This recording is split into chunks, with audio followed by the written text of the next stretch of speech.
Welcome, everyone, to DEI After 5, the show that focuses on topics across diversity, equity, and inclusion with some of the brightest minds in the industry. Here's your hostess, inclusive culture curator and coach, Sacha Thompson. Hey everyone, and welcome to this week's episode of DEI After 5. For the last, I would say, year or so, I have been reached out to by organizations, corporations, saying, you know what, Sacha, we are having issues across generations. We are having communication issues. We're not sure what's going on. Can you come and talk to us about what's happening in this space? And so as I've been doing that and doing some more research and understanding even psychological safety from different generations, it's been very fascinating for me. And so I wanted to have a conversation where we talked about one aspect of what I've been seeing happening in a lot of these organizations, which is ageism. And so today, my guest is Carrie Oswald, who is a consultant in this space and really talks about ageism in a way that I don't think many of us have been really thinking about it. So before I can continue any further, I want to bring Carrie on. So Carrie, welcome to the show. Hey, thanks for having me, Sacha. It's such an honor to be here. So Carrie, for folks that may not know who you are, can you tell us just a little bit about who you are and how this became a topic that is near and dear to you? Yeah, absolutely. So I've been in the DEI space prior to 2020 when DEI really wasn't a formal function.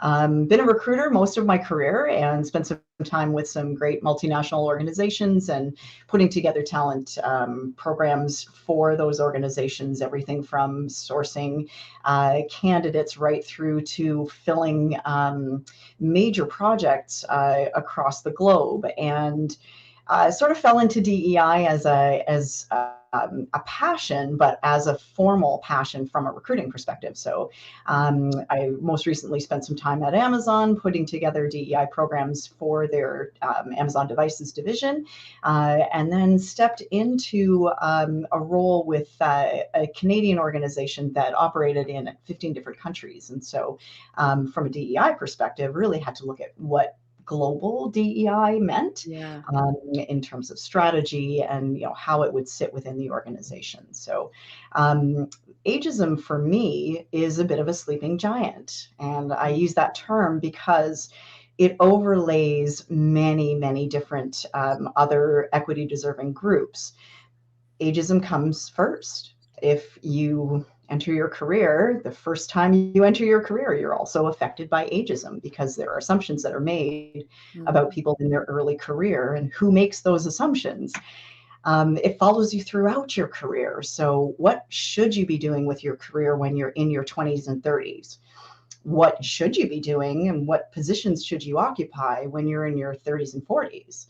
And again, how relevant are you still to an organization when you're in your 40s, 50s, and 60s? And at what point in time do you become a liability to an organization because of your age? So again, sleeping giant, because when you overlay that with gender, ability, race, ethnicity, geographic locations, it all looks completely different. So how we interpret age and how we interpret the value of age really depends on where we live in the globe. It also depends on who we are in terms of race, gender, and sexual orientation, ability. So we're not paying attention to that when we think about ageism. When we think about ageism in North America, we're really thinking about beauty standards. We're thinking about how to market to this group. We're thinking about the liability that this group might be to our organization in terms of cost. So the older you get, the more you earn, the more you're an expense to an organization when an organization's considering restructuring. The first people to get restructured are individuals who are in their 50s and 60s, end of career. Can we think about this differently?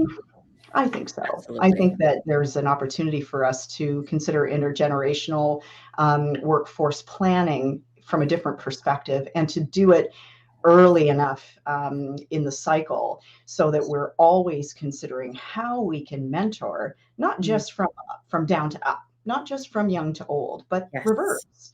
There are Yeah. lots of opportunities for people who are at the end of their career to relearn skills from the generation that's coming through now and new into an organization. But what has to happen is that we have to check our ageism bias and really throw it out the window and start again.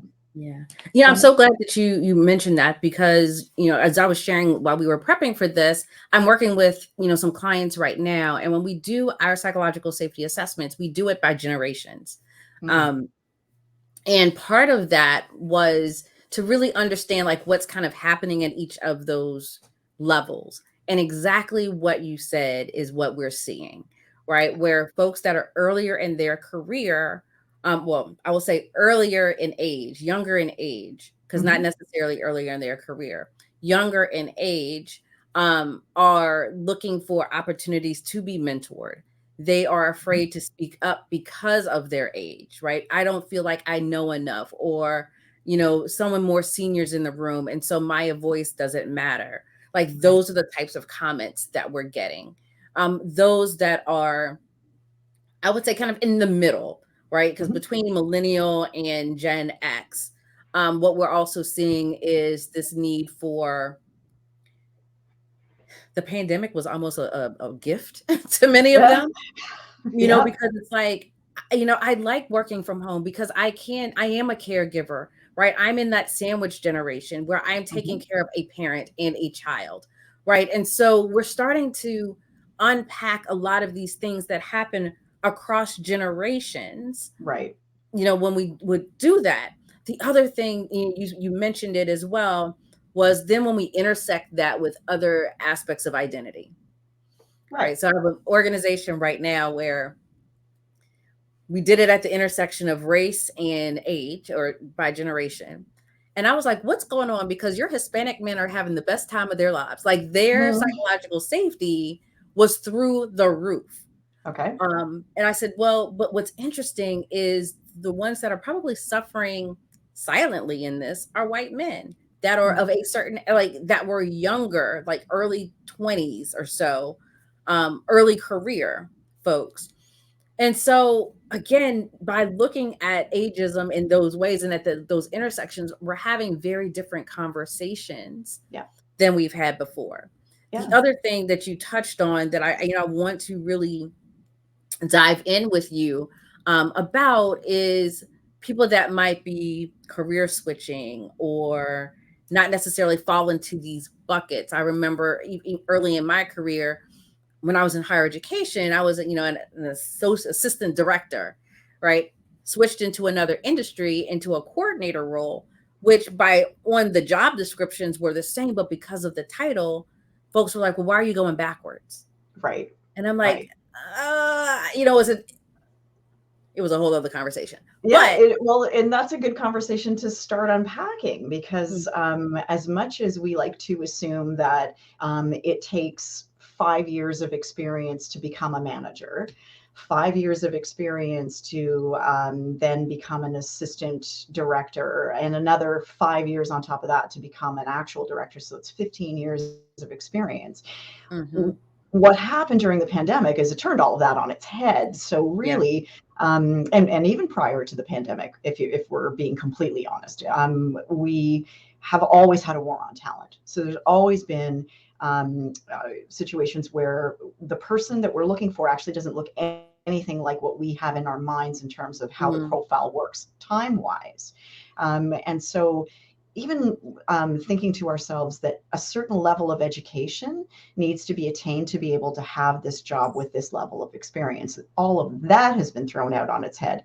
When yeah, we look at the pandemic, how many students actually were impacted so that they didn't finish their education because of lack of ability to go back to school, mhm, and even to go ahead and graduate. I sat in on a graduation for my son that was done by YouTube. We haven't sat in on a graduation that was electronically based. Thank goodness yeah, he finished, but I mean, he might not have. One of our other yeah, kids didn't, and it was mainly due to the fact that the pandemic had really closed down classrooms, and he lost interest and he decided, you know what, I'm going to go a completely different way. But does that mean that both of those individuals are now viewed the same way in terms of their age, because they both sit in that 20 somethings bucket? So one has experience, the other one has education. Yeah. And ageism, again, layered over all of that, means that we value the individual's experience differently than we value education plus experience. And I think when we take the ageism piece away, both have valued experience. It's just a little bit different. And being able to apply for, say, entry-level jobs, we say we like the idea that this individual has had experience, and we like the idea that this person has had education, when we should be looking at it holistically. So 20 somethings are teaching us something completely new, and that's none of it matters. None of it matters. Throw the pandemic on top of all of this, and all of a sudden 3 years has flipped what we know to be education and experience combined, meaning very little to an entry-level role. It really is more about what did this person do with themselves to build themselves to a point where they're now a valued candidate, and we have to look at it differently. I want to touch on something that you said about individuals that are in that midpoint. So give me 1 second, because what I was going to touch on, right, what you just finished talking about was that entry level piece. Like over the last few days, I've been seeing more and more recruiters pushing for, if it's entry level, then don't require like X amount of experience, 3 to 5 years of experience, right? Because that's not entry level anymore. So I wanted to get that in there because I think, to your point, these last 3 years have totally shifted how organizations are looking. Or requiring a master's degree at an entry level. And I'm like, is it entry level or do you want a master's degree? Because that's not the same. So yes. Oh, so sorry. I just wanted to make sure we got that in there, because I think it is very much flipped on its head. It really has. It really has. And I think even when we look at job descriptions, we need to be more mindful of how we create job descriptions that are less ageist. So even just some of the language that we use to describe what the role is going to be, the term guru and the term ninja and those sorts of things, they refer to something that is really a generational term that describes, someone's nimble ability to be able to move between this focus and that focus. Well, is it understood the same way by individuals who might look at that and go, ninja? I'm not a ninja. What is that? It's really a colloquialism that belongs to a certain generation, and it's maybe an overused term and now has gone, but it'll be replaced by something else for the same purpose, right? To look cool and to look like the organization's got, some sort of attraction to a younger demographic. Who came up with Seasoned is another one. What? I'm sorry, say that again. Seasoned. Right. Seasoned is a great one. So I hate that word. So seasoned is for food.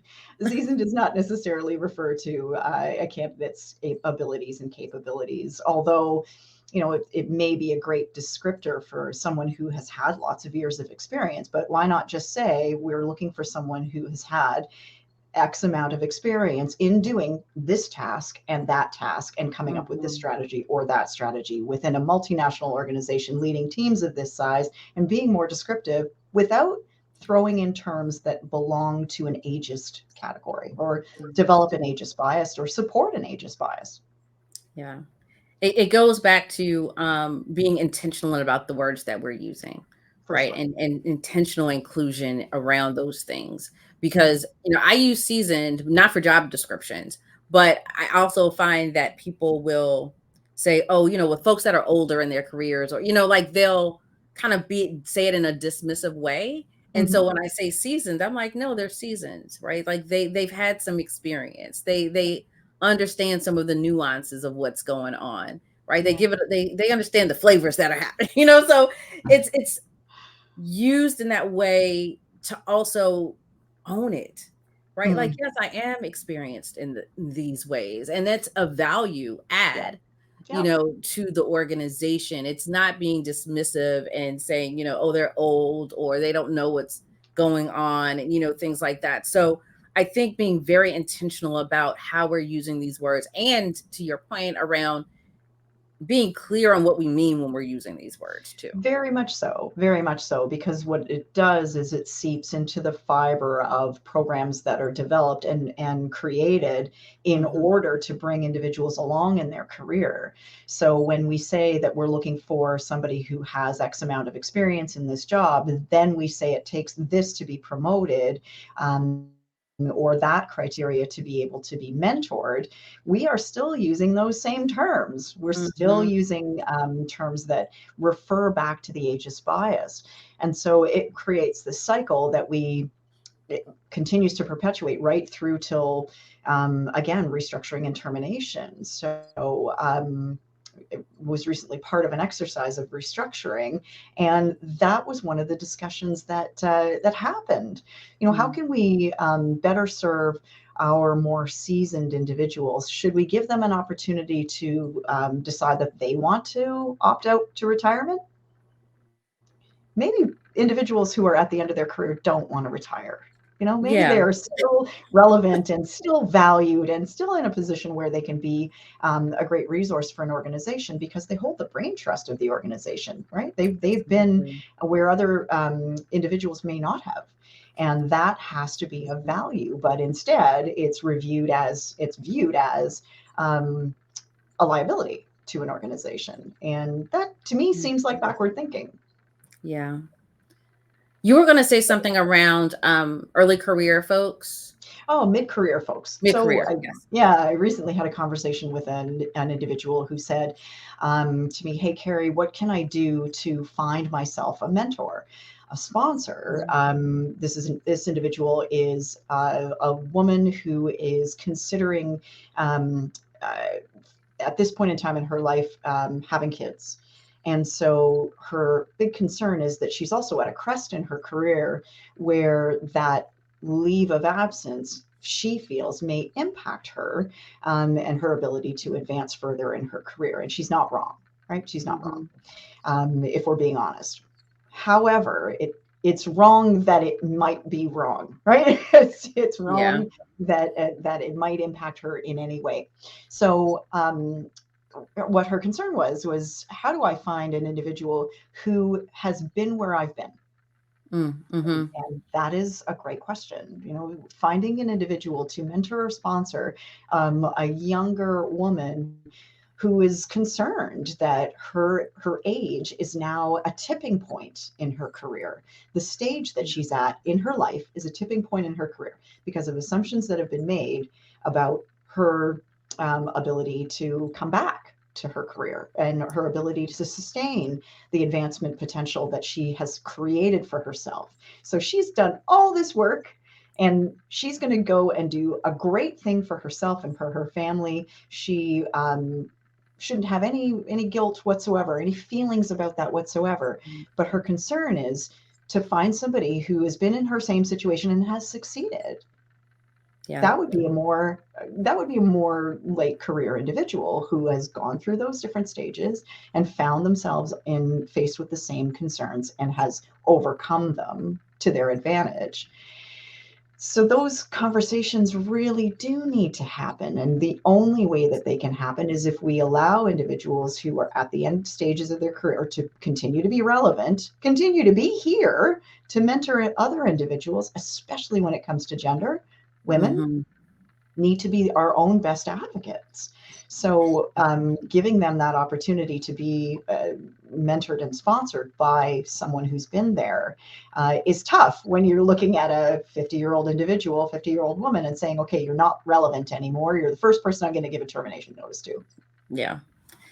It's funny because I live on LinkedIn, but I saw a post a No, you couple of, can't, you don't. I feel like I do. I saw a post the other day where this woman basically was saying she had applied to be a partner in her organization, in the firm, and she had announced to her team that she was expecting, and she already had a child that was, I want to say, under like 2 years old or something like that. And a leader within the organization, said to her, "Oh, you're going to withdraw your application to be partner because, you're not going to be successful with 2 young children." Right. And what she ended up doing was using that kind of as fodder to say, Mhm. you know what, I'm not going to allow you to determine my Mhm. success. Right. And so, really had her really think about, okay, what support do I need in place in order for me to be able to do this? Yeah. Because clearly the mindset within the organization was she's going to remove herself from the process. And so to hear Mm. you and to think about, it would have been great. And she didn't share if she had an internal mentor or someone, a coach, someone that kind of helped her through that. Yeah. But I think that there's so many opportunities for organizations to create programs that support women at that point or that stage.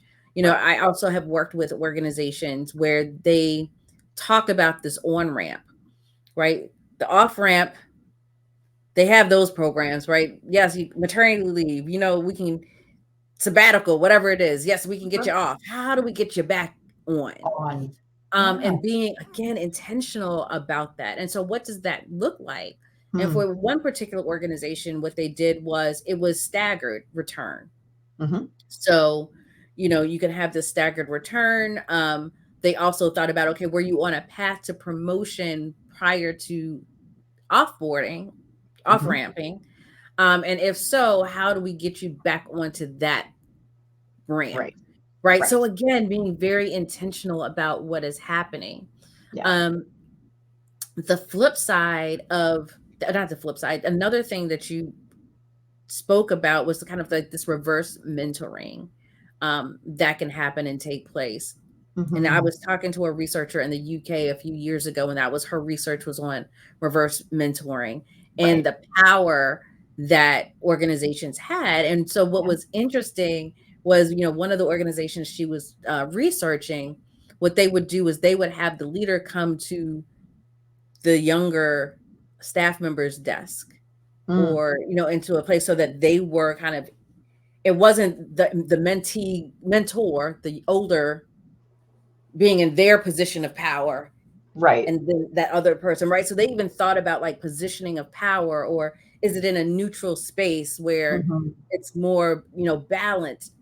Again, it's being intentional about how you're utilizing these It things. is. It is. It's really a like a trial and error situation as well. I Mhm. recently moderated a panel on International Women's Day where I had a leader within the business and a student who had just recently accepted an internship sit together on the panel and discuss questions that the other had about the other generation. And it was Mm, fascinating because it's a tech space and very much a male-dominated tech space. So both were kind of unique in that the panelist who was at the end of her career and the panelist that was a student, both women stepping into this space. And one of the questions that the student, or sorry, that the leader, senior leader, had for the student was, "What can I learn from you?" mm, And the student had some fantastic advice about how to attract women to STEM roles and how to start to look at STEM roles early on in their career or mhm. early on in the school life cycle, 7th, 8th so that grade. Yep. right, so that we can start to understand how women can be supported to take on careers in STEM. And the conversation kind of rolled really, really easily. But the one thing that came out of it was that the senior leader had said, I don't know why we didn't do this sooner. I learned so Yeah. much from this student in our hour-long panel conversation that we take for granted that we think we know, and we think Mm, we know it until we ask the question of the younger individual, well, what do I need to learn from you? That's a very simple yeah. question. And I think it takes Yeah. a lot of ego check from our senior leaders to be in a position where they can feel like they can learn something from our students. They have a lot of value. And that's, again, breaking the ageism bias. Yeah. And part of it too, honestly, is getting out of our own way, because so many leaders are like, okay, when I was that age, I did X. This is a different 100%. time. This is a different generation. This is, Mhm. and so there's this mentality of, oh, when I was there, I did this. Yeah. Once we get out of our own ways and realize, okay, my experience is going to be very different than someone else's. Let me Yeah, hear what that person has to say. absolutely. Eye-opening, revealing, Mhm. you can learn so much Yeah. from that process. I think When I when was we step back and we say to ourselves, there is a lot that we don't understand about the younger generation, but the younger generation needs to be the ones to teach us what we don't understand. When we step back and say, okay, well, I'm relevant enough that I want to stay current in my knowledge. Who's going to teach me how to stay current in my knowledge? If I'm not prepared to value and understand a younger generation as the teacher, not as somebody who needs to be taught by me. yeah, My kids have done a number on teaching me a lot. I'll give them 100% credit for that thought. I really don't know what I don't know. And there are yeah, a lot of things that they do know, that they've gained experience from a very organic place, especially within the last 3 years. They've had to dig deep. They've had to dig deep in terms of their own resilience. And I think that's amazing. It's more resilience than many people my age might have already absolutely, had. And we can learn a lot from absolutely, that. Yeah. absolutely. When I started at the top, I talked about this session, this workshop that I do around generations, and part of that is, like, what are the values? Like, what are not the values? What are some of the benefits of working with someone from another generation? And so just to hear what people are saying, and because that's something they probably never considered. And so to hear them really talk about, just understanding, different perspectives and understanding our market even, better. Like they're really thinking about it in ways that they have not done. Right. The other Right. thing when we do the work around psychological safety, and we're talking stage three is about learner safety, right? Providing this Mhm. opportunity for people to learn. And I always say that by the time we get, I'm sorry, that's stage two. By the time we get to stage three, which is contributor safety, this is where I think the generational clashes come in. And this is where a lot Yeah. of organizations fall short, because you've now had these people that are gone to school or had some younger experiences, learned some things that can bring the organization kind of into more innovative spaces. Mhm. But when they're constantly hit with, we've always done it this way, Yeah. or, you don't know anything, you're too young, like you Mhm. start to squash Yeah. folks' ability to want to contribute. And And they are when, not going to find that they feel valued, seen, heard, or connected. And they're going to start looking elsewhere. And yeah, so I for think this sure. is that perfect like blending of, these are the opportunities, create workplaces where everyone, regardless of where they are in the organization and their age, feels like, okay, I can contribute in a meaningful way, right? But in One of order the to do so, best, we have to allow them to learn, yeah. from others and from each other, from each other and outside. But yeah. Yeah, sorry to interrupt you there, No, no, Sacha. no. One of the best programs that I'd seen have a very big impact due to its simplicity was to have a DEI module teaching that was open to anybody in the organization at any level that wanted to attend. So you didn't Mhm. have to attend with your team.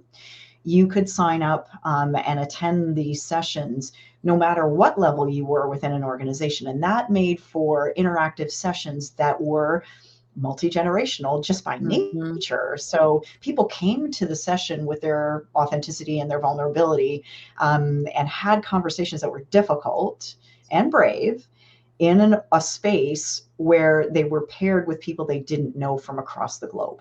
Yeah. And that allowed for a whole lot of understanding from an age perspective, a whole lot of understanding from a gender perspective, race Right. perspective, geographic perspective, all at the same time. But leaving it Mhm. open, especially with tricky topics like psychological safety, leaving that open to anybody within an organization that wants to attend together, I think gives a more robust conversation and better understanding And it breaks down the age barrier immediately, Yeah. because you don't know, again, what you don't know. I attended another session for mental health first aid. Same thing. Anybody in the organization could attend, anyone could sign up, and we're encouraged to do so. So the group Mhm. that I was working with and facilitated by another organization, they were representative of all kinds of lines of business within an organization and all different levels. And it was amazing to hear about issues that were happening in terms of mental health at a high level, 50s to 60-year-olds, that were the same as a younger generation. For all intents and purposes, exactly the same. Anxiety, depression, Yeah. suicide, issues with breakdowns, substance abuse, that crosses over all generations for all kinds of different reasons. And it's important for everyone to understand that it can happen at any point in time, and the factors that precipitate it could be happening at any point in your career. So, really watching for that. I think it's important to say, well, what kind of openness and avenues can we offer everyone from the organization, that they can sit together and have these discussions, instead of segmenting them into leaders take this course, individual contributors take that course, managers only take that course. Yes and no. Under certain circumstances, I get it. I get it. People, leaders Yeah. need to be able to understand how to facilitate within their own teams. But there are certain topics and subjects that affect all of us. Yeah. And we should hear about those topics from a group perspective, all ages, all races, all genders together. I think it's much more effective, and a whole lot more, a whole lot less limiting. Let's say that. Mhm. So here we're going to do a little bit of a pivot. Yeah, Because I just looked, I'm like, oh my gosh, we could just talk for I days on know. this. What do you do to take care of yourself? Like, how do Mm. you fill your cup as you're doing this work? I Because was going to say fill my cup, as in my cup. right, literally, it is um, DEI after 5, so I'm not, no judgment on what's in the yeah, cup. yeah, yeah. It's the middle of the morning for me, so there's still coffee on my table. How do I fill my cup? Well, I actually do have a hobby, and it's a bit of a passion hobby. I run track and field, so I am still, and this is breaking down that age barrier. I am still a hurdler at 56. So I run for Canada. I am in the middle of rehabbing an injury, so I'm actually not running today. But up until last year, I was running 100-meter, 200-meter, and 300-meter hurdles, and that fills my cup because it allows me the ability to understand that I have physical capability at any point in time in my career. Believe it or not, I was actually inspired by a woman who is in her late 60s. She's turned 70 just this year, who's still doing the same. So if she can do it at her age, I can do it at mine. I started late in my life. I really didn't start training until I was 50. And most people thought I was crazy. Like, what are you doing? You want to run track and field? You want to run hurdles? Are you crazy? Yeah, maybe. Yeah, maybe I am just a little bit crazy, but shouldn't I That's be? okay. Shouldn't I be? Why do I have to think about this from a perspective of, well, I need to be careful with my health, or I need to be careful with my body? Sure, injuries can happen, but they can happen to anybody at any At any age. time. And we train so that we remain injury free, Mhm. and we're very careful about being able to do this from a longevity perspective. But it's also healthy to be able to move again. Yeah. I don't have to worry so much about being mobile.